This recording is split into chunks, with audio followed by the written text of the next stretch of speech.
लालों में लाल है। सोमानी जी।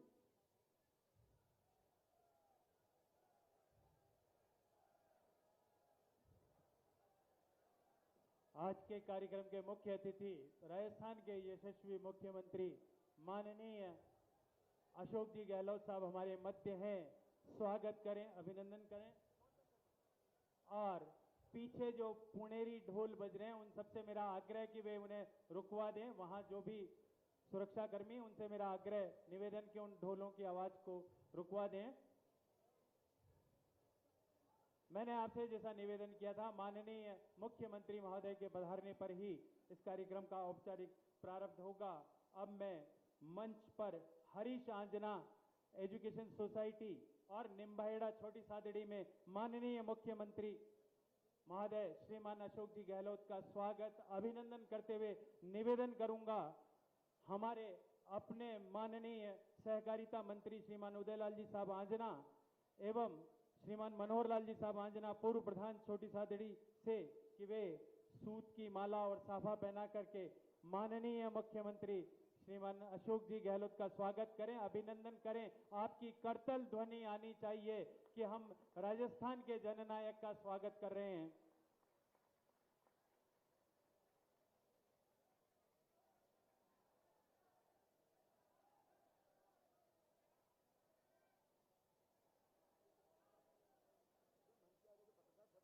मंच के आगे जो पत्रकार साथी हैं, मेरा उनसे निवेदन है कि वे पीछे बाधा नहीं बने, पीछे के दर्शकों के लिए। अब मैं अनुरोध करूंगा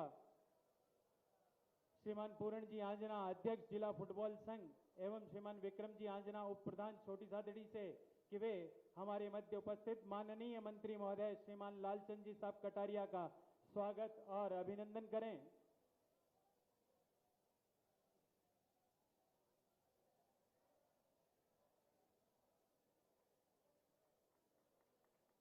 अतिथियों द्वारा अनुरोध और आपकी करतल ध्वनि लगातार आनी चाहिए। हम अपने क्षेत्र में स्वागत कर रहे हैं जननायकों का। एक बार पुनः आप सबसे मेरा अनुरोध, दोनों हाथ उठा करके स्वागत करें, अभिनंदन करें हमारे अतिथियों का।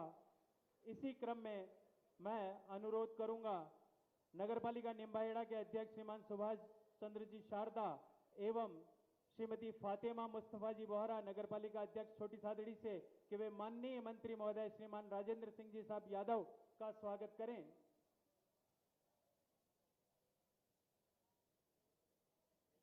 आपकी करतल ध्वनि लगातार आनी चाहिए, आपकी ओर से भी स्वागत होना चाहिए। मंच पर हमारे जनप्रतिनिधि आपकी ओर से, हमारी ओर से, हरीश आंजना एजुकेशन सोसाइटी की ओर से स्वागत और अभिनंदन कर रहे हैं।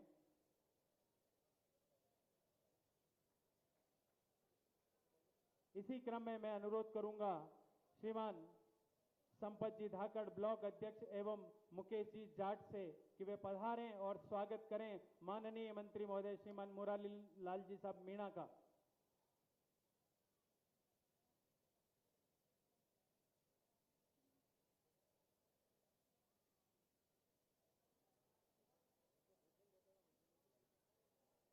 आज का जो ये कार्यक्रम है, आपको पता है, सर्वधर्म सामूहिक विवाह सम्मेलन है जो हरीश आंजना एजुकेशन सोसाइटी द्वारा आयोजित है।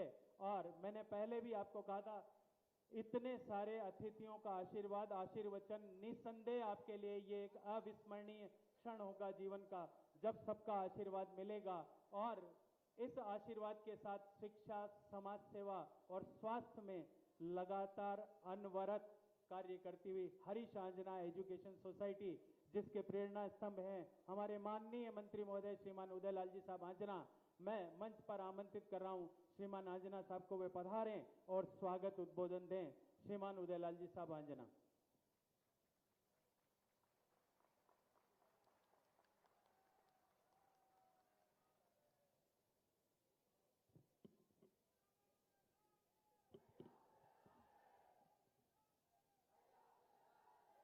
महान में महान है, अशोक गहलोत महान है। महान में महान है, महान में महान है हमारा जननायक और राजस्थान के लोकप्रिय मुख्यमंत्री आदरणीय गहलोत साहब। साथ में विराजमान हमारे कृषि मंत्री लालचंद जी कटारिया साहब, साथ में विराजमान गृह राज्य मंत्री राजेंद्र सिंह जी यादव साहब, हमारे कृषि उपज मंडी और जिस यार्ड में हम कार्यक्रम कर रहे हैं उसके मंत्री मुरारी लाल जी मीणा साहब, मंच पर विराजमान मेरे क्षेत्र के और मेरे सभी शुभचिंतक साथी नेतागण और गुजरात से पधारे हुए विधायक जोईता भाई चौधरी, उपस्थित सभी जन समुदाय और विशेष करके आज मुझे स्वागत करते हुए माननीय मुख्यमंत्री महोदय का, मैं आज यूं तो सबका स्वागत कर रहा हूं, लेकिन 142 बेटियों के साथ तुलसी माता का बाप बनने का अवसर भी मुझे जनता ने दिया है। उन सब की तरफ से मैं माननीय मुख्यमंत्री महोदय का और इस बारात में पधारे हुए हमारे सभी बारातियों का, दूल्हों का और सांवरा सेठ का बहुत बहुत आभार करता हूं। साथ में पत्रकार महोदय भी पधारे हुए हैं सभी। निसंदेह पत्रकारों के बिना भी हमारी आवाज दूर तक जाती नहीं है, पर निवेदन करूंगा कि यहाँ पीछे महिलाओं को देखने में दिक्कत आ रही है, जो थोड़े से इधर हो जाए तो ठीक रहेगा। उधर से व्यू नहीं मिल रहा बराबर, पासे दुल्हने भी बैठी हुई है। मैं जब भी सामाजिक सरोकार के कोई काम हाथ में लेता हूं, मुझे माननीय मुख्यमंत्री महोदय का पूरा आशीर्वाद मिलता है। मुझे इस बात का फख्र है कि जब से मंत्री बना और निम्बाड़ा से आपने विधायक चुनकर भेजा, जब भी मैंने सामाजिक सरोकार के जो काम किए और मुख्यमंत्री महोदय को याद किया, चाहे स्वास्थ्य अनुकूल नहीं रहते हुए, स्वास्थ्य परमिशन नहीं देते हुए, डॉक्टरों की मनाही के बावजूद हमारे बीच में आकर हमारा उत्साह वर्धन करते रहे हैं, ऐसे मुख्यमंत्री का मैं स्वागत करता हूं। इससे पहले मैंने यहाँ शल्य चिकित्सा शिविर का भी आयोजन किया है, जो मैं हरी साधना सोसाइटी से प्रतिवर्ष करता हूं। उसमें भी आप पधारे थे, डॉक्टर सीपी जोशी साहब और आप पधारे थे। खेलकूद प्रतियोगिता की, उसमें भी आपने मुझे आशीर्वाद दिया। और आज जब मैंने ये सामूहिक विवाह का कार्यक्रम हाथ में लिया तो आप के आने से निसंदेह इसमें चार चांद लग रहे हैं। ऐसा माहौल मैंने निम्बाड़ा में कभी देखा नहीं, जैसा केवल आपकी उपस्थिति के कारण से ये हो पाया है। इसलिए निसंदेह आपका स्वास्थ्य अनुकूल नहीं होते हुए भी आप आए हैं। ईश्वर से इस मौके पर और सांवरिया सेठ से यही निवेदन करता हूं, आप स्वास्थ्य दूना रहे और राजस्थान की इसी प्रकार से आप आगे लगातार सेवा करते रहें, यही निवेदन करना चाहता हूं।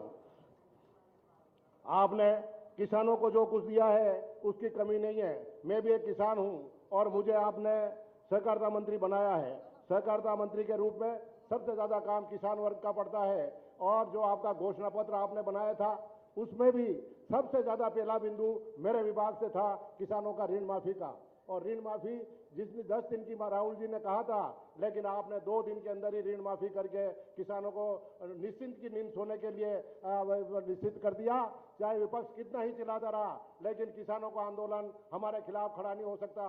किसान भी जानते हैं कि अगर मेरा कोई शुभचिंतक है तो अशोक गहलोत है, बाकी दूसरा कोई मुख्यमंत्री किसानों का शुभचिंतक नहीं हो सकता। यही कारण है कि आज हमने 21 लाख किसानों का ऋण माफ किया है और एक भी शिकायत पूरे राजस्थान से कहीं भ्रष्टाचार की नहीं आ रही है। बार बार आरोप लगाए जाते हैं कि समस्त किसानों का ऋण माफ नहीं किया।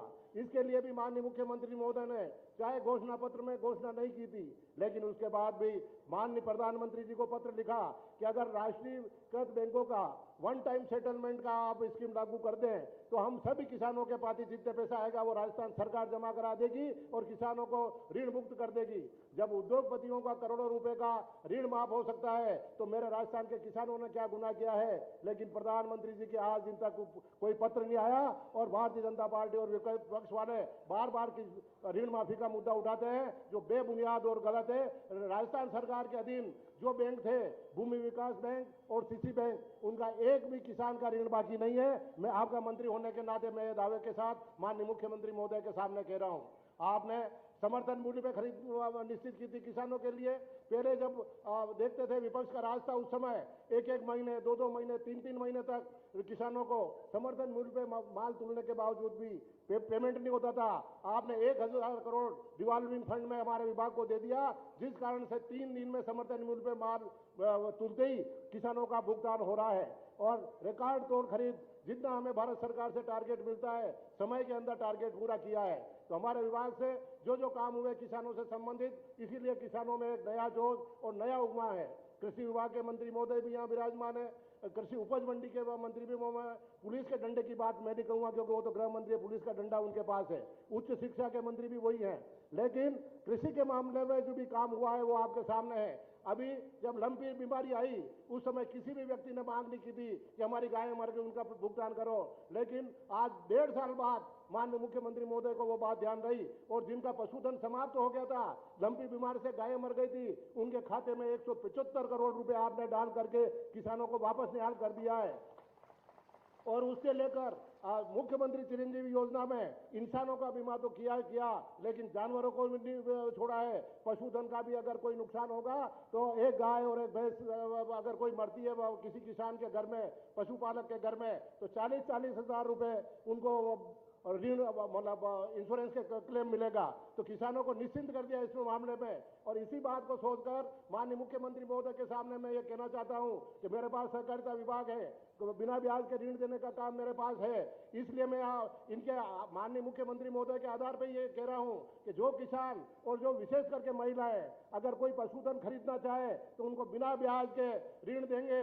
30,000 से 40,000 तक वो अपनी गाय भैंसे जो भी खरीदना चाहे लाए और घर में दोजा करें, दूध दही पैदा होगा, बच्चे मजबूत रहेंगे और ज्यादा दूध हो तो डेयरी में भी भेज सकते हैं। 5 रुपए का बोनस भी सरकार दे रही है। तो अगर डेयरी में अगर कोई लोन लेना चाहे बिना ब्याज का तो हमारा बैंक देने के लिए तैयार है। आप संबंधित एसडीएम के या सहकारिता बैंक में आप आवेदन कर दें, आपको बिना ब्याज का ऋण दिलाएगा और बैंक को भी कोई घाटा इसलिए नहीं होगा कि माननीय मुख्यमंत्री महोदय ने समस्त पशुधन का बीमा करा दिया है, इसलिए सरकार का भी घाटा नहीं और आपको दूध उपज घर में होने लग जाएगी।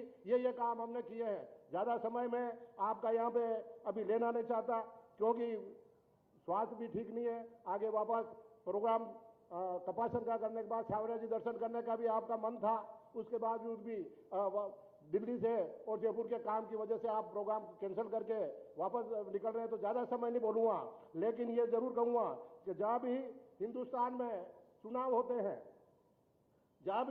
हैं, बात चलाई जाती है कि हमारी डबल इंजन की सरकार लाओ, हम आपको न्याय कर देंगे। डबल इंजन की सरकार लाओ, चाहे यूपी पे बात नारा दिया हो, चाहे गुजरात में नारा दिया हो, लेकिन डबल इंजन की सरकार की बातें होती है। उस डबल इंजन की हवा कर्नाटक में जाके निकल गई है, इसमें कोई दो राय नहीं है। वहां डबल इंजन भी फेल हो गए थे और एक तरफा माहौल बना। मैं दावे से कह सकता हूं कि राजस्थान के अंदर ये सिंगल इंजन की सरकार वापस सरकार लाएगी, इसमें भी कोई दो राय नहीं है। दावे से कह सकता हूं कि सिंगल इंजन की सरकार, राजनीतिक अवरोध पैदा होते हुए कितनी राजनीतिक परेशानियां पैदा हुई, उसके बाद भी माननीय मुख्यमंत्री महोदय ने जो विकास राजस्थान का किया है, किसानों को सूद लिए, मजदूरों को सूद लिए, व्यापारियों की सूद लिए, ऐसा मुख्यमंत्री हमें मिल नहीं सकता। इसलिए आम जन से निवेदन करना चाहता हूं कि आप पूरी ताकत के साथ वापस चौथी बार माननीय मुख्यमंत्री को मुख्यमंत्री बनाने के लिए मेहनत करें। मुख्यमंत्री की तरफ से देने में कोई कमी नहीं रही है। जब भी हम मुख्यमंत्री जी से हम मांगते हैं, जो मांगते वो मिल जाता है। पूरा हर जगह ये नारा बुलंद हो गया कि आप मांगते मांगते थक जाओगे, मैं देते देते नहीं थकूंगा। लेकिन माननीय मुख्यमंत्री महोदय, आपने हमारी लालसा बढ़ा दी। हम भी मजबूर लोग हैं, लालची आदमी हैं, कुछ न कुछ तो हमें भी चाहिए। इसलिए निवेदन करना चाहता हूं कि आपने जिले खूब बनाए हैं, लेकिन वापस एक माहौल बना है। आज भी अखबारों में चल रहा है कि वापस और जिले बनाए जाएंगे। तो अगर अब की बार जिले बनाए जाए तो मेरे निम्बाड़ा को नहीं भूलेंगे, ये मैं उम्मीद कर सकता हूं। इसमें कोई दो राय नहीं है।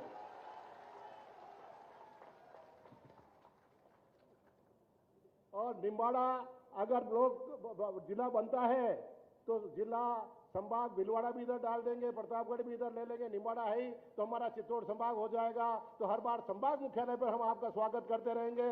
तो इसलिए निसंदेह, चाहे मैं तो थक गया था मांगते मांगते, लेकिन जब आप लालसा बढ़ाएंगे तो हम पीछे कैसे रह सकते हैं। इसलिए जब जिला बने तो निम्बाड़ा का ध्यान अवश्य रखें। मैं कोई जूते खोल के नंगे पैर चलने की कसम नहीं खा रहा हूं, लेकिन आपसे निवेदन कर रहा हूं हाथ जोड़ के कि हमें अगर जिला बने तो पहला जिला निम्बाड़ा बनना चाहिए। ये निवेदन करना चाहता हूं। साथ ही कोई बड़ी मांग नहीं कर रहा हूं। कृषि उपज मंडी के मंत्री माननीय मुरारी लाल जी यहां बैठे हैं। ये मंडी पूरे इस मेवाड़ संभाग में, चाहे उदयपुर की मंडी कल देखी, वहां निर्माण का काम काफी है, लेकिन व्यवसाय के अनुसार जितना व्यवसाय इस निम्बाड़ा मंडी में होता है वो संभाग में दूसरी जगह कहीं नहीं होता। आसपास में मध्य प्रदेश लगता है, वहाँ के व्यापारी और किसान भी आकर के अपनी उपज यहाँ तुलाते हैं। वे बहुत अच्छी सुविधाएं आपने दे रखी है, लेकिन जिस जगह ये कच्चा हमने पांडाल बनाया है, इस जगह मैं मांग करता हूँ कि लगभग 3 करोड़ की लागत आएगी, और यहाँ जैसे वो शेड सामने बने हुए हैं वैसे ही शेड पक्का यहाँ बन जाए तो निसंदेह व्यापारियों को और किसानों को बहुत बड़ा फायदा होगा। तो जहाँ आप जाते कुछ लेके जाएंगे तो ये हो जाएगा तो कोई बात नहीं। और मैं उम्मीद करता हूँ कि इतना धन शायद कृषि उपज मंडी के पास भी निम्बाड़ा में उपलब्ध है। केवल आप जरा सा इशारा कर देंगे तो अधिकारी दौड़ पड़ेंगे और किसान और व्यापारी निहाल हो जाएंगे। यही मुझे इस कहना था। पुनः जितने भी वर वधु आए हैं उनको मेरी ओर से बहुत बहुत हार्दिक शुभकामना।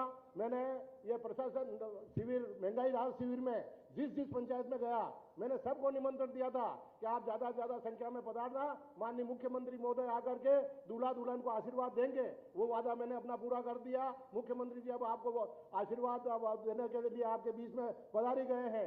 इसलिए मैं आपसे निवेदन करता हूँ कि पुनः जब भी सामाजिक सरोकार के ऐसे काम में हाथ में लूं, आप आकर हमारी उमंग को इसी प्रकार से बढ़ाते रहेंगे, इसमें कोई दो राय नहीं है।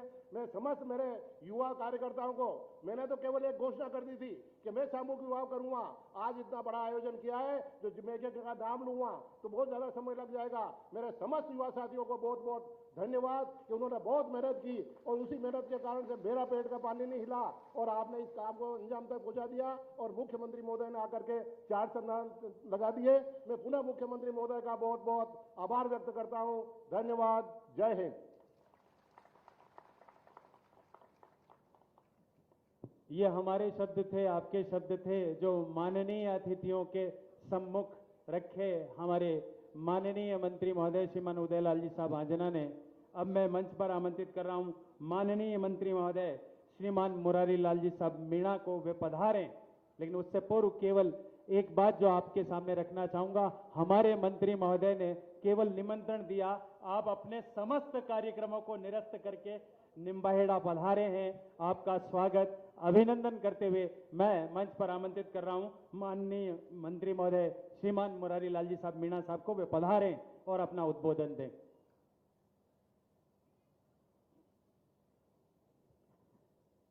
इस शुभ अवसर पर मंचासीन इस प्रदेश के बहुत ही गरीबों के, किसानों के, मजदूरों के मसीहा, लोकप्रिय मुख्यमंत्री सम्मानीय गहलोत साहब, हमारे कृषि मंत्री सम्मानीय कटारिया जी, सम्मानीय राजेंद्र जी यादव साहब मंत्री, सम्मानीय अंजना जी जो आपके बहुत ही लोकप्रिय मंत्री हैं, विधायक हैं, पूर्व प्रधान जी और सभी हमारे सम्मान्य नेतागणों, सभी हमारे पधारे यहाँ पर, सभी बाराती और सभी घराती और सभी हमारे मीडिया के बंधु साथियों, सबसे पहले तो हम सबकी ओर से इन जोड़ों को जो पढ़ने सूत्र बंध रहे हैं, हमारा सबका आशीर्वाद। इतना बड़ा आयोजन, एक ऐतिहासिक आयोजन सम्मानीय अंजना जी द्वारा किया गया है और निश्चित ही जब इतने लोगों का आशीर्वाद इन जोड़ों को मिला है तो निश्चित इनका भविष्य, इनका आगे का जीवन बहुत सफल होगा, इनकी अच्छी गृहस्थी गुजरेगी। साथियों, सरकार की भी विभिन्न प्रकार की योजनाएं इन कन्याओं के लिए चल रही हैं। आज ज्यादा तो मुख्यमंत्री महोदय बोलेंगे।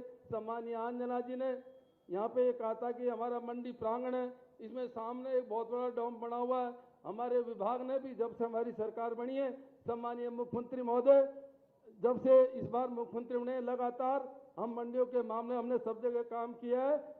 सम्मानीय मुख्यमंत्री महोदय आदेश देंगे तो जो डैम की आपने डिमांड करी है, निश्चित जैसा बता रहे थे कि इस बार मुख्यमंत्री महोदय किसी काम के लिए मना करते ही नहीं है, तो डैम का आदेश देंगे तो हमें डैम भी बना देंगे। धन्यवाद।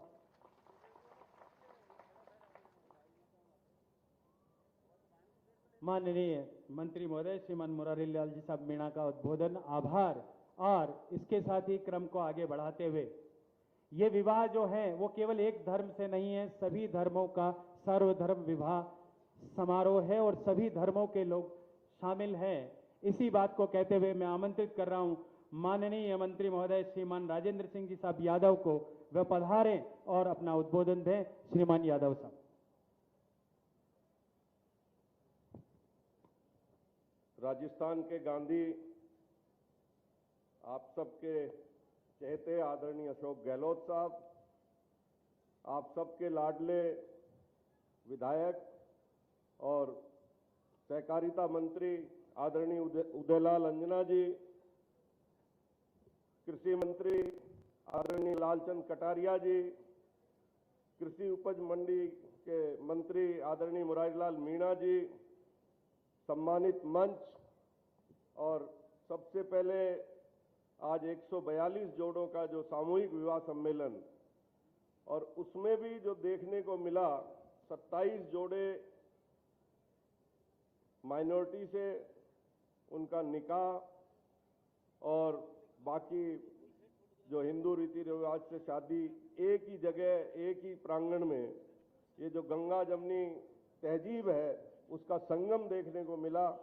और साथ में मैं इन सभी जोड़ों को बहुत बहुत शुभकामनाएं देता हूं, उज्जवल भविष्य की कामना करता हूं, और आयोजकों को इसके लिए बहुत बहुत साधुवाद देता हूं कि ऐसे आयोजन कर सभी समाजों को जोड़ के जिस तरीके का यह आयोजन हुआ है, ये वाकई समाज को जोड़ने के लिए है।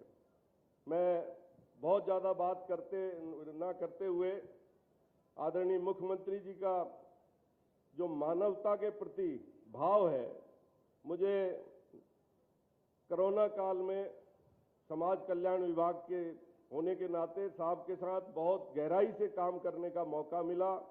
और कोरोना काल में जिस तरीके से कोई भूखा नहीं सोएगा और पूरे हिंदुस्तान में सफल जो है कोरोना काल के पे विजय पाई, माननीय प्रधानमंत्री जी ने भी वीसी पे मुख्यमंत्री जी की सराहना की। इसके साथ साथ शिक्षा के प्रति मेरे पास उच्च शिक्षा है। मुख्यमंत्री जी की संवेदनशीलता पढ़ाई के लिए गांव गरीब की ढाणियों में, जबकि पिछली सरकार ने 24,000 स्कूल बंद कर दिए थे, माननीय मुख्यमंत्री जी ने खुद सोच करके लोगों से आंकड़े इकट्ठे करके जब देखा कि 10वीं के बाद 12वीं में हमारी बच्चियां 22% नहीं जाती क्योंकि स्कूल दूर दराज थे, और ये सोच करके कि हमारी बच्चियां और बच्चे जो देहात में गांव में दूर रहते हैं उनके लिए क्या साधन किया जाए। पूरे भारत के इतिहास में किसी प्रदेश ने भी एक साथ सभी 10वीं के स्कूल 12वीं में क्रमोन्नत नहीं किए। केवल और केवल अशोक गहलोत सरकार ने राजस्थान में 10वीं से 12वीं में क्रमोन्नत किए। इससे आगे कहना चाहूंगा, हम चर्चा करते थे कि साहब अमीर का बच्चा तो इंग्लिश मीडियम स्कूल में पढ़ लेता है, गांव देहात ढाणी गरीब का बच्चा इंग्लिश मीडियम में नहीं पढ़ सकता। उसके लिए माननीय मुख्यमंत्री जी ने सोचा और बजट में घोषणा की, और आज Mahatma Gandhi English medium school के नाम से 5,000 से ऊपर स्कूल जो है पूरे राजस्थान में चल रहे हैं, और अभी जो बजट घोषणा में जो जुलाई में चलेंगे वो अलग। मैं कहना चाहूंगा इसके साथ साथ आगे उच्च शिक्षा के अंदर 2018 में 250 कॉलेज सरकारी थे, और आज 311 2018 के बाद 311 कॉलेज नए और शुरू किए गए हैं। और इससे भी और मैं कहना चाहूंगा, 2018 में स्कूलों में बच्चियों की जो मात्रा थी परसेंटेज 38% थी, आज 2023 में हमारे बच्चियों के जो मात्रा है परसेंटेज 61% बच्चियां आज हमारे सरकारी विद्यालयों में पढ़ रही हैं। ये सब इसलिए है कि हमारा राजस्थान शिक्षा में आगे होगा तो निश्चित तौर पे सभी चीजों में आगे होगा। मैं अपनी वाणी को विराम देता हूं। माननीय मुख्यमंत्री जी का इतना समय निकाला यहाँ आए उसके लिए भी आभार व्यक्त करता हूं। और जिस तरीके से आज प्रदेश भर में महंगाई राहत दौरों में खुद जाकर के एक एक चीज को समझ रहे हैं, ये बहुत बिरले लोग होते हैं जो इस तरीके के उसमें रहते हैं। नहीं तो मुख्यमंत्री तो अपने दफ्तर से बाहर नहीं निकलते। पिछली बार आपको पता होगा 5 साल में कितने दौरे होते थे, वो खुद के मंत्रियों और एमएलए से मिलने के लिए भी तकलीफ रहती थी। बहुत बहुत धन्यवाद। राम राम साहब। बहुत बहुत आभार मंत्री महोदय का। और क्रम को आगे बढ़ाते हुए हमारे मध्य उपस्थित माननीय मंत्री महोदय श्रीमान लालचंद जी साहब कटारिया से अनुरोध करूंगा वे पधारें और अपना उद्बोधन दें। आज के इस सामूहिक विवाह सम्मेलन में आज के समारोह के मुख्य अतिथि राजस्थान के जननायक लोकप्रिय मुख्यमंत्री सम्माननीय अशोक जी गहलोत साहब, इस कार्यक्रम के आयोजककर्ता सम्माननीय उदयलाल जी आंजना साहब, मंत्री साथी मुरारलाल जी मीणा साहब, राजेंद्र सिंह जी यादव साहब, मंचासीन सभी नेतागण और सामूहिक विवाह सम्मेलन में नीमबड़ा की धरती से और आसपास के गांवों से पधारे हुए सभी किसान भाइयों, माताओं और बहनों और विवाह के दाम्पत्य जीवन की नई शुरुआत करने जा रहे सभी नवविवाहित जोड़े, मैं सबसे पहले आंजना साहब का धन्यवाद ज्ञापित करना चाहूँगा कि आंजना ट्रस्ट के माध्यम से जिस कौमी एकता की एक अनूठी मिसाल इस नीमबड़ा की धरती पे आपने प्रस्तुत की है। राजस्थान में मीडिया के माध्यम से हमारे मीडिया के साथी खड़े हैं, पूरे प्रदेश में जो भी लोग देख रहे हैं, मैं जब सुबह यहाँ आया तो मुझे पहली बार मालूम चला कि कौमी एकता का इससे बढ़िया और अनूठा उदाहरण प्रदेश में कहीं देखने को नहीं मिलता। मुस्लिम भाई और हमारे हिंदू परिवार दोनों का सामूहिक विवाह सम्मेलन इस प्रांगण में रखा गया। साथियों, आप सभी को मालूम है मंच पे मुख्यमंत्री जी विराजमान है, महंगाई राहत शिविर चल रहे हैं और जिस प्रकार का उदाहरण उदयलाल जी ने पेश किया है, ये जो सामूहिक विवाह सम्मेलन है इसमें परिवारों के दो पैसे बचेंगे। आर्थिक मार आप और हम सभी जानते हैं, गांव में जब एकल विवाह होते हैं तो किस प्रकार का धन खर्च होता है, समय की बर्बादी होती है, पैसे की बर्बादी होती है।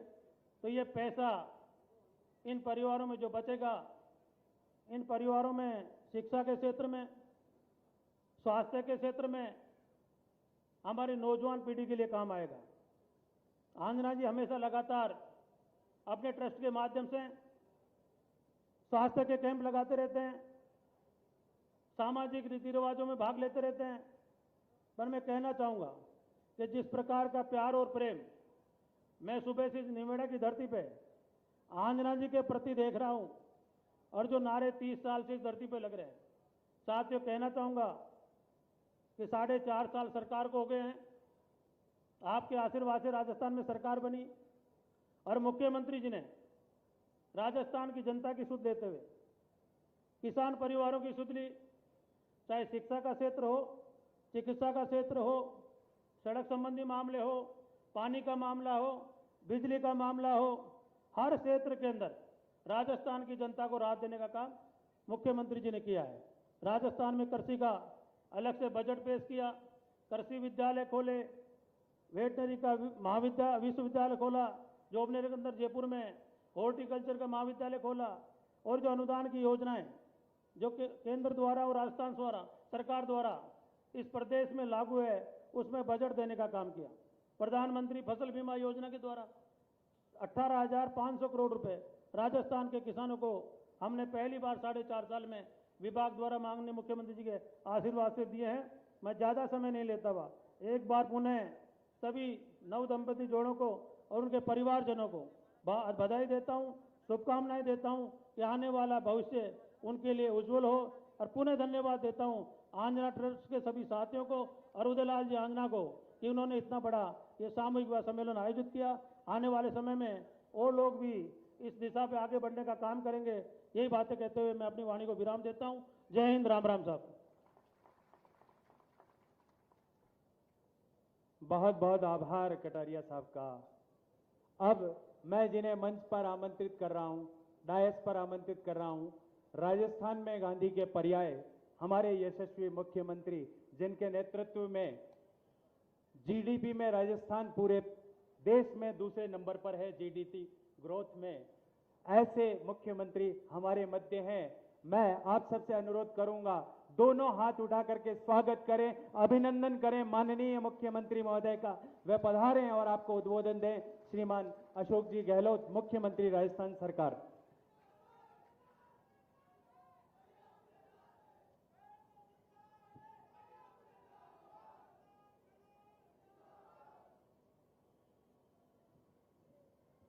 हमारे वरिष्ठ साथी कोऑपरेटिव मिनिस्टर उदयलाल अन्ना साहब, कृषि मंत्री भाई लालचंद कटारिया साहब, गृह राज्य मंत्री राजेंद्र यादव साहब, कृषि राज्य मंत्री मुरारी भाई मीणा, मनोहर अंजना जी, जोयता भाई हमारे पूर्व विधायक है, गुजरात के हमारे साथी हैं, और सम्मानित मंच और उपस्थित तमाम हमारे मेरी बहनों, माताओं और बुजुर्गों, नौजवान साथियों, मुझे बहुत खुशी है कि आज निमाहेड़ा के अंदर मुझे आने का सौभाग्य मिला। स्वर्गीय हरीश आंजना एजुकेशन सोसाइटी द्वारा आयोजित दूसरा यह सर्वधर्म समभाव की भावना को लेकर के जो सामूहिक विवाह का आयोजन हो रहा है, उसके लिए मैं सबसे पहले आन्ना परिवार को बहुत बहुत धन्यवाद देता हूँ, उनका आभार व्यक्त करता हूँ। यही संदेश है जिसकी जरूरत आज देश को है। देश चाहता है हम एक रहें, मजबूत बने, अखंड रहें, और कोई दुनिया का मुल्क हमारी तरफ आंख उठा कर नहीं देख सके। ये भावना तब बनती है तब हमारा मुल्क अनेकता में एकता वाला मुल्क है। हजारों जातियां हैं देश के अंदर, सैकड़ों बोलियां हैं और भाषाएं हैं, तमिल, तेलुगु, मलयालम, पंजाबी, गुजराती, मराठी, समझ में आती नहीं लिखा हुआ क्या। अलग अलग धर्म है, हिंदू, मुस्लिम, सिख, ईसाई, फारसी, जैन। आप सोच सकते हो कि इतने बड़े मुल्क का मान और सम्मान पूरी दुनिया करती है। क्यों करती है? इसलिए करती है कि आज 75 साल हो गए आज़ादी को। जो महात्मा गांधी ने संदेश दिया था, डॉक्टर अम्बेडकर ने संविधान बनाया था, पंडित नेहरू ने, सरदार पटेल ने, मौलाना आज़ाद ने जो संदेश दिया था देशवासियों को, अनेकता के अंदर एकता है। ये हमारी बहुत बड़ी ताकत है। ताकत को आज कुछ लोग कमज़ोर कर रहे हैं। ये कमज़ोर नहीं होनी चाहिए, ये हमारा सबका संकल्प होना चाहिए। और संकल्प इस प्रकार के सर्वधर्म जाति धर्म को लेकर जो शादी की जा रही है अन्य परिवार द्वारा, उससे पूरा होता है संकल्प। देखिए जरूरत है देश को। और लोकतंत्र कमज़ोर होगा, अगर लोकतंत्र कमज़ोर होगा, संविधान अगर कमज़ोर होगा, संविधान के आधार पर अगर शासन नहीं चलेगा, कानून का राज नहीं रहेगा, तो समझ लीजिए कि क्या स्थिति बन सकती है। अव्यवस्था फैल जाती है, गरीब का कोई धनी धोरी नहीं होता है। तो आप सोच सकते हो कि कानून का राज होना जरूरी है, संविधान मजबूत बना रहे अम्बेडकर का, उसकी धज्जियां नहीं उड़े, और साथ में लोकतंत्र मजबूत रहे। वोटों का राज, ये वोटों का राज दिया कांग्रेस ने दिया है। इसलिए आज हम लोग मीटिंग करते हैं, समझाते लोगों को, अपनी बात करते हैं। सभी पार्टियों वाले गांव गांव जाते हैं, गरीब से गरीब आदमी, किसान है, दलित है, पिछड़ा है, कोई है, जाके पैरों में हाथ लगाते हैं। बूढ़ा आदमी है तो, बूढ़ी महिला है तो, माँ है तो, आशीर्वाद मांगते हैं उनसे कि भाई आप मुझे मौका दो, मैं सेवा करना चाहता हूँ। ये अधिकार आपको दिया हुआ है, इसलिए आपका मान सम्मान है। ये कमज़ोर नहीं होना चाहिए। आज जिस प्रकार से राजनीति चल रही है केंद्र में, थोड़ा चिंता का विषय बना हुआ है। और दूसरी तरफ इस कांग्रेस पार्टी की नेता इंदिरा गांधी, हमारी बहनें बैठी हुई है, वो भी एक महिला थी। एक महिला के इतने बड़े मुल्क में राज करना, दुनिया को बता दिया कि हम किसी से कम नहीं। एक महिला शासन कर सकती है, ये महिला शक्ति का प्रमाण था इंदिरा गांधी खुद, जिसने पाकिस्तान के 2 टुकड़े कर दिए। और जब बांग्लादेश बना दिया तो वाजपेयी जी ने कहा कि ये दुर्गा का रूप है पार्लियामेंट के अंदर। आप सोच सकते हो, इंदिरा गांधी आयरन लेडी कहलाती थी, इतनी मजबूत थी। उसी ढंग से राजीव गांधी ने भी आरक्षण दे दिया, गांव में सरपंच प्रधान प्रमुख बन रही है महिलाएं। मेयर बनती है, शहरों के अंदर अध्यक्ष बनती है, महिला ताकत का परिणाम। इसलिए मैं कहना चाहता हूँ, इंदिरा गांधी की हत्या हो गई, उनका सीना छलनी कर दिया उनकी सिक्योरिटी वालों ने, तो उसने खालिस्तान नहीं बनने दिया, देश को टूटने नहीं दिया, पंजाब को देश से अलग नहीं होने दिया। ये त्याग बलिदान की एक जीती जागती तस्वीर हमारे सामने। राजीव गांधी शहीद हो गए उपमहाद्वीप में शांति स्थापित करते करते। ये तो है एक तरफा कहानी हमारी, जिससे हम लोग बिलोंग करते हैं कांग्रेस पार्टी से, जिसकी शानदार स्कीमें हैं। सामूहिक विवाह होता है, सर्व धर्म होता है, तो सरकारी प्रोत्साहन राशि देने का प्रयास करती है। तो जो आयोजन करता होता है वो लाखों रुपये खर्च करता है। कितनी बड़ी भावना है अन्ना परिवार की। हम सबको बुलाया और हमारे जो जोड़े बैठे हुए 142 जोड़े बैठे हुए हैं, मुझे खुशी है कि इसमें सभी जाति धर्म के लोग हैं। तो आप बता दीजिए, इस प्रकार से सर्व धर्म समभाव की भावना ये है असली, जिसका प्रतीक आज का ये समारोह है। मैं अपनी ओर से, आप सबकी ओर से, बल्कि प्रदेशवासियों की ओर से मुख्यमंत्री होने नाते इन जोड़ों को आशीर्वाद देता हूँ, शुभकामनाएं देता हूँ। इन जोड़ों का जीवन, दाम्पत्य जीवन सफल हो, वो आगे बढ़े, और ऐसे जोड़े जो आज सम्मिलित होने के लिए स्वीकार किया, वो भी बड़ी बात है। कई परिवार स्वीकार नहीं करते हैं सामूहिक विवाह के लिए, पर इन परिवारों के लोगों ने स्वीकार किया है कि हम सामूहिक विवाह के अंदर भाग लेंगे। अच्छे जो परिवार के लोग भी, जिनको भावना होती है संवेदनशीलता की समाज के साथ में, जो शादी पसंद होते हैं, जो चाहते हैं कि समाज में मैसेज जाना चाहिए अमीर गरीब जो है एक समान है, ऐसे लोग भी अपने परिवार के बच्चों की शादियाँ सामूहिक विवाह में करवाते हैं। मैं उनको भी साधुवाद देता हूँ। तो मुझे खुशी है कि आज ये संस्था 12 साल से सेवा कर रही है आपके यहाँ, और अभी तक 502 जोड़ों की शादियाँ करा चुकी है।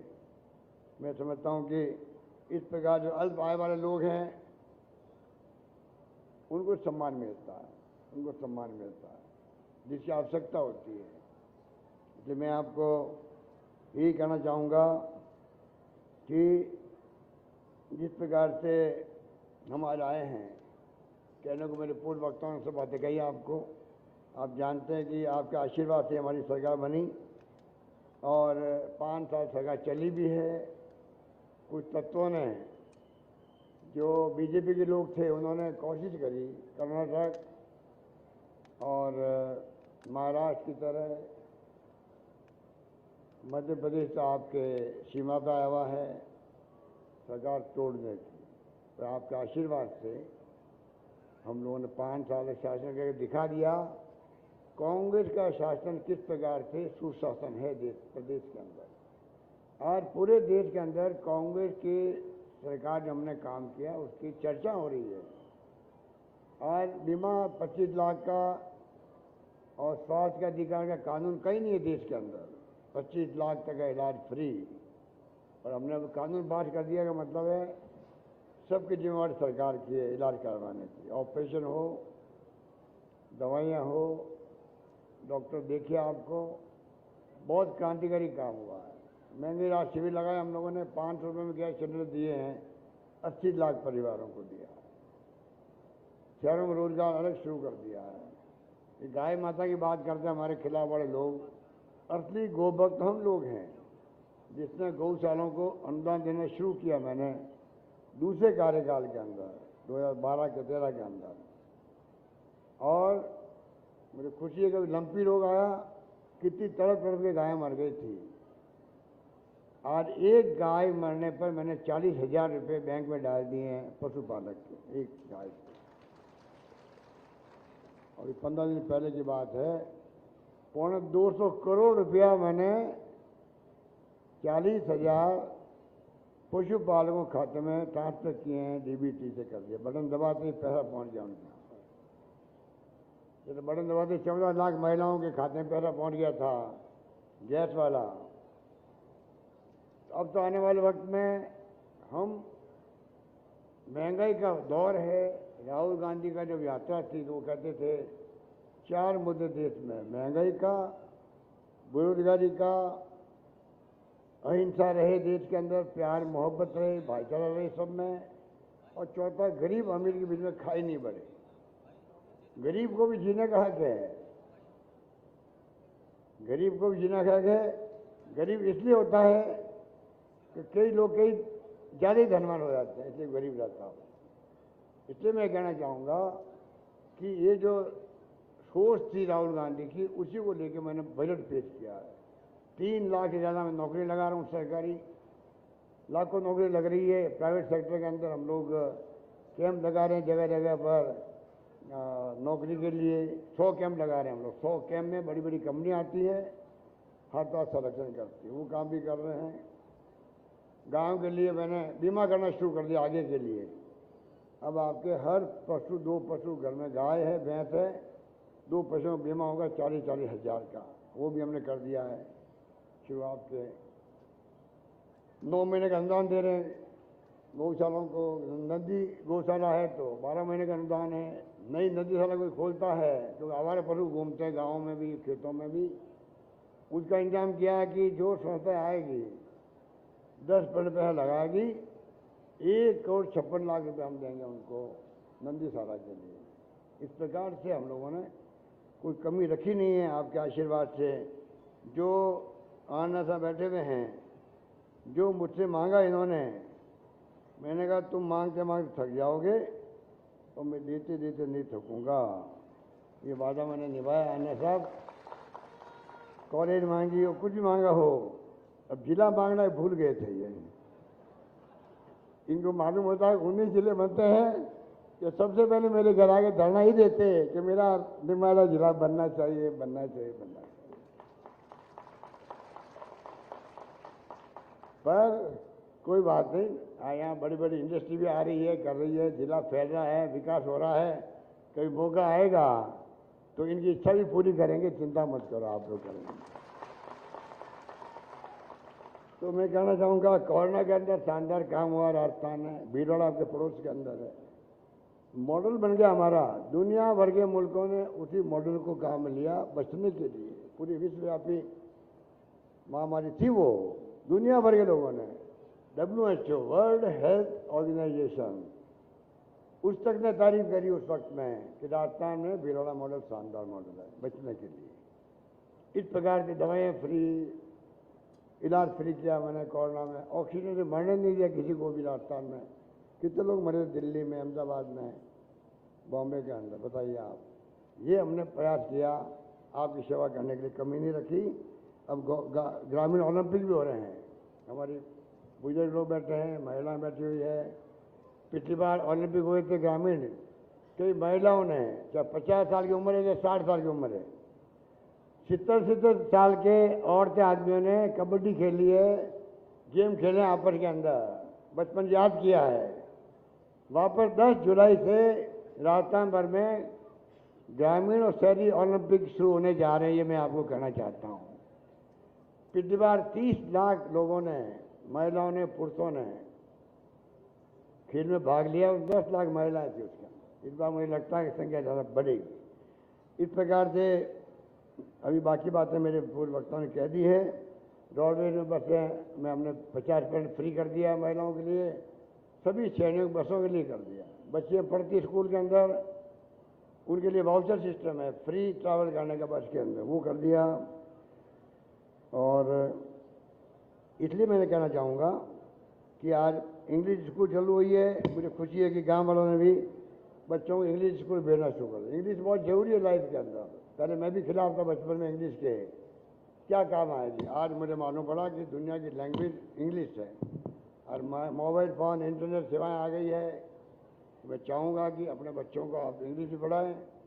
सरकारी स्कूलें खोली, अभी आपको कहा था यादव साहब ने, और 3 लाख बच्चे से ज़्यादा पढ़ने लग गए वहाँ स्कूलों के अंदर। इस प्रकार से मैं चाहूँगा कि कोई कमी नहीं रहे। स्वास्थ्य और शिक्षा, इस पर सरकार का ज़्यादा ध्यान है, जिससे कि अगर स्वास्थ्य अच्छा रहता सबका, शिक्षित होता समाज, तो पानी की योजनाएं, घर घर नल योजना चल रही है, बिजली का उत्पादन हो रहा है। अब चित्तौड़ में तो आपके वायु से भी बिजली बन रही है, जैसलमेर की तरह विंड एनर्जी बन रही है, मुझे मालूम है। प्रतापगढ़ में बन रही है, पंखे चलते रहते हैं, तो कोई कमी नहीं रखी अपने। 1 लाख किलोमीटर सड़कें बना रहे हैं हम लोग, 56,000 किलोमीटर सड़कें बन चुकी है। तो पानी, बिजली, शिक्षा, स्वास्थ्य और 1 करोड़ लोगों को पेंशन, जो बुजुर्ग महिलाएं हैं या पुरुष हैं उनको पेंशन मिल रही है, विधवाओं को मिल रही है, निःशक्तजनों को मिल रही है। अभी मैंने अनाउंस कर दिया है सबको कम से कम, पहले 500 मिलती थी, 750 मिलती थी, अब सबको कम से कम 1,000 रुपये पेंशन मिलेगी, सबको कम से कम 1,000 पेंशन। और उसके अलावा प्रति वर्ष 15 वर्ष बढ़ती जाएगी पेंशन। इस प्रकार से हमने कोशिश की है कि किस प्रकार हम लोग सोशल सिक्योरिटी, जिसके लिए मैं प्रधानमंत्री मोदी जी को कहता हूँ, आप कानून पास करो। डॉक्टर मनमोहन सिंह जी और सोनिया गांधी जी क्या कानून पास किए थे, शिक्षा का अधिकार, मां नरेगा और 2 रुपये किलो गेहूँ, 3 रुपये किलो चावल, ये पार्लियामेंट का कानून है ये। और RTI, मैंने कहा एक कानून और बनाओ, राइट टू सोशल सिक्योरिटी। हर परिवार जो गरीब है, जिसको जरूरत है, उसको घर चलाने के लिए इमदाद करो, मदद करो। पूरे प्रदेश के लिए, पूरे देशवासियों का ये कानून दुनिया के मुल्कों में होता है, वहाँ कोई आदमी तकलीफ में नहीं रहता है। जैसे मैंने कहा था कोरोना के अंदर कोई भूखा नहीं सोना चाहिए, सब लोग बनते घरों में। मुझे आप पे गर्व है, तमाम संस्थाओं ने, तमाम धर्मगुरुओं ने, तमाम NGO ने, तमाम आम जनता ने आगे बढ़ कर के लोगों को खाना खिलाया, सामग्री बांटी, एक दूसरे की मदद करी। और मैंने भी 35-32 लाख लोगों को ढूंढ करके, जो गरीब थे उनको मैंने 5 बार 1,000 रुपये भेजा, एक बार 1,500 रुपये भेजा, 5,500 रुपये भेजा, कम से कम तकलीफ में नहीं रहे कोई आदमी। तो ये मैं कहना चाहूँगा कि कहने को बहुत सारी बातें हैं, तो मेरा मानना इतना ही है कि आप लोग मजबूत रहें। आगे चुनाव आ रहे हैं, अब चुनाव में देखो माई बाप तो जनता ही होती है, जनता फैसला करती है, वो चुनाव जीत के जाता, सरकार बनाता है। सरकार बदलती है, कई बार नुकसान बहुत होता है। हमारी सरकार बदल गई पिछली बार, सारी हमारी अच्छी योजनाओं को बंद कर दिया बीजेपी गवर्नमेंट ने, रिफाइनरी बंद कर दी और भी मेट्रो बंद कर दिया। और तो मुझे दुख होता है, ये कहते हैं हम धार्मिक लोग हैं। अरे बद्रीनाथ केदारनाथ में जो लोग मर गए थे, पानी बह गए थे, आपको मालूम है, तूफान आया, बरसात आई, मैंने सबकी नौकरी लगाने के लिए आदेश जारी कर दिए। वो धार्मिक लोग नहीं थे क्या? 20 लोगों की नौकरी लग चुकी थी। मुझे दुख है कहते हुए, सरकार बदल गई तो स्कीम बंद कर दी, और जिनकी नौकरी लगी हुई थी 15-20 लोगों की, उनको निकाल दिया। ये धार्मिक लोग हैं। ये क्या बात करते हैं, खाली वोट लेने के लिए धर्म की बात करते हैं। हम धर्म की बात कभी हम नहीं कहते हैं कि धर्म के नाम पर आप वोट दो, हम कहते हैं काम किसने किया उसके नाम पर वोट दो। तो मुझे उम्मीद है इस बार हम कहीं जा रहे हैं। अभी मैं आ रहा था आपके हेलीपैड से, रास्ते पर 1000 लोग खड़े थे, 1000 लोग खड़े थे। मैं नमस्कार कर रहा था, वो नमस्कार कर रहे थे। ये जो भाव है आप लोगों का, पूरे प्रदेश के अंदर ये स्थिति बनी है, ये मेरे प्रति प्यार है, विश्वास है, आशीर्वाद है जनता का। इसलिए लोग समझते हैं कि इस बार सरकार रिपीट हो सकती है। डिपेंड करेगा, आप पे डिपेंड करेगा, मेरे पे डिपेंड नहीं करेगा। मैं तो अपनी बात कह ही सकता हूँ। जनता ही सब कुछ है लोकतंत्र के अंदर। जनता चाहेगी हमारी सरकार रिपीट होगी, तो इतना ही कह के मैं अपनी बात समाप्त करता हूँ। चाहे हमारी स्कीमें हो अभी वाली, और चाहे नई स्कीमें और बनेगी, उनको अगली बार सरकार बनाई हमारी, तो आप मान के चलो हम और स्कीमों को मजबूत करेंगे, कमजोर नहीं करेंगे। ये मैं कह सकता हूँ आपको, मजबूत करेंगे, चौमुखी विकास करेंगे राजस्थान का, इंफ्रास्ट्रक्चर का हो या कोई क्षेत्र का हो, इन्वेस्टमेंट लाने की बात हो, कोई कमी नहीं रखेंगे राजस्थान में सुशासन देने के अंदर। छोटी मोटी कमी रही होगी इस बार, वो भी खत्म करने का प्रयास करेंगे। इसलिए मैं कहना चाहूँगा कि आनंद साहब तो आपके अपने हैं, लोकप्रिय विधायक, लंबे समय रहे यहाँ पर, आपका आशीर्वाद उनको मिलता है। लालों में लाल है, और बताइए आप, कितनी बड़ी आवाज़ आई है नीचे से। तो लाल लाल साहब, लाल तो लाल ही होता है, लाल लाल ही होता है। तो इसलिए पूरी जनता का आपको प्यार है, मोहब्बत है, आशीर्वाद है। आप बधाई के पात्र हो और अगली बार भी बहुत भारी बहुमत जीत के आओ, ये मेरा अब की बार, चौथी बार, अब की बार, अब की बार, जोर से बोलो, अब की बार। तो यही बात कहना चाहूँगा। आप लोग घर में बैठे हुए हो, मेरी बहनें माताएं बैठी हुई है, इनको 40 लाख महिलाओं को 25 तारीख से, मैं उम्मीद करता हूँ 25 तारीख से 40 लाख महिलाओं को पहले फेज में स्मार्टफोन, 3 साल की इंटरनेट सेवाएं फ्री के साथ में मिलेगा। ये मैं निवेदन करना चाहता हूँ आपको। यही बात कहता मैं अपनी बात समाप्त करता हूँ। धन्यवाद। जय हिंद। धन्यवाद।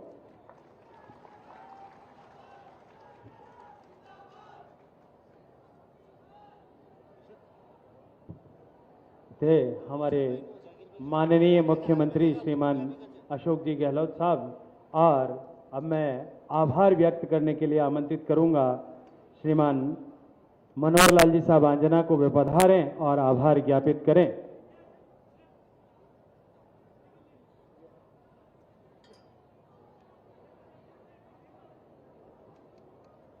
आदरणीय मुख्यमंत्री महोदय जी, मंत्री साहब कटारिया जी, मंत्री साहब यादव जी, मंत्री साहब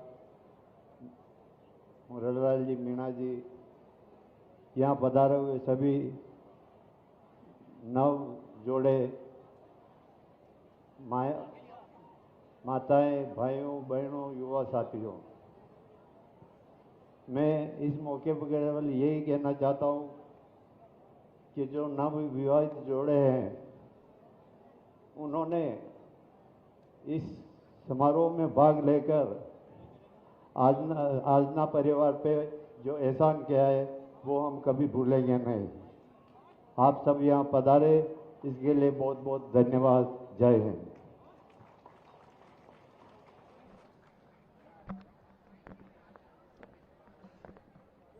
सभी मेरे कार्यकर्ता साथियों से निवेदन है कि एक एक मेहमान को भोजन कराकर तसल्ली से भेजें और वर वधुओं को सब तरह से अच्छे से शादी करा करके फिर रवाना करें। मैं वापस 4-5 बजे तक आपके बीच में उपस्थित हो जाऊंगा।